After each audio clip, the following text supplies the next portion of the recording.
back. Just a few days until Halloween, and haunted houses can be found around every corner. And one of the nation's top 10 most haunted houses, according to TripAdvisor.com, it is right in our own backyard. That's right. 5 News photojournalist Brandon Hartung went to Eureka Springs to check in on those who have never checked out of the Crescent Hotel. We like to tell people we're a mountaintop spa resort that just happens to have some guests who checked out but never left. Built in 1886, the Crescent has been a hotel for most of its existence. But in 1937, self-proclaimed Dr. Norman Baker turned it into a cancer-curing hospital for 2 years. Only problem was, no one was ever cured.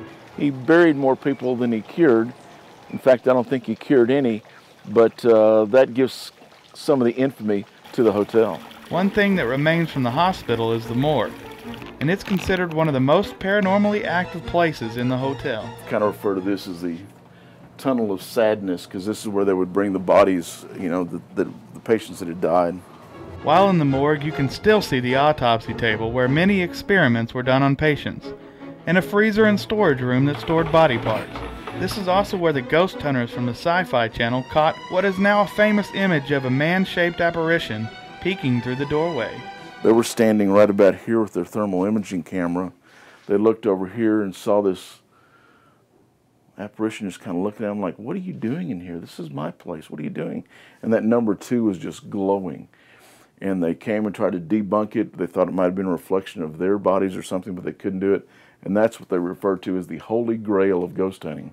Just about every guest that has stayed at the Crescent Hotel has a ghost story of their own from that experience. Pictures, video, and audio of ghostly images from the Crescent are all over the internet. But I'm going to introduce you to a couple of the regulars. First, there's Theodore. Room 419 is where she stays. People often see her fumbling for her keys outside the door. Turn around, and she's gone. She also, if she for some reason doesn't like you, she will put your luggage in front of the door where you can't get out of your room. Then there's Michael, believed to be a stonemason who helped build the Crescent, died after he fell from one of the top floors to the footprint of room 218, which is now his room. He does things like will turn the water on in the bathroom. He'll take your clothes out of the closet and throw them on the floor. Again, we don't ask people to believe. We just say it's there. If you want to have fun with it, have fun with it. If you want to believe, believe, but it's entirely up to you. From the Crescent Hotel in Eureka Springs, Brandon Hartung, 5 News.